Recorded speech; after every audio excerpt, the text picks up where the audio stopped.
কিন্তু আল্লাহর জমিনে আল্লাহ এবং তার রাসূলের কোন সম্মান এক মুহূর্তের জন্য আমরা বরদাস্ত করে নেব না।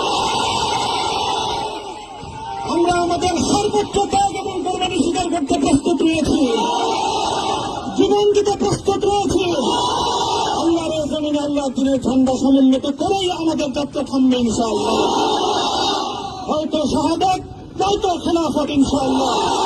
আল্লাহর জমিনে খেলাফত প্রতিষ্ঠার যে আওয়াজ আজ পৃথিবীর দিকে দিকে উচ্চারিত হচ্ছে, সে আওয়াজ বাংলার জমিনে খেলাফতের এই আন্দোলনকে চূড়ান্ত গন্তব্যে পৌঁছাবে ইনশাআল্লাহ।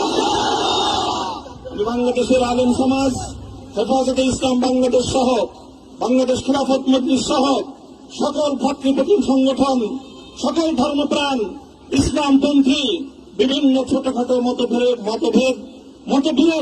মত পার্থক্যের ঊর্ধ্বে উঠে যারা এলায়ে কালেমাতুল্লাহর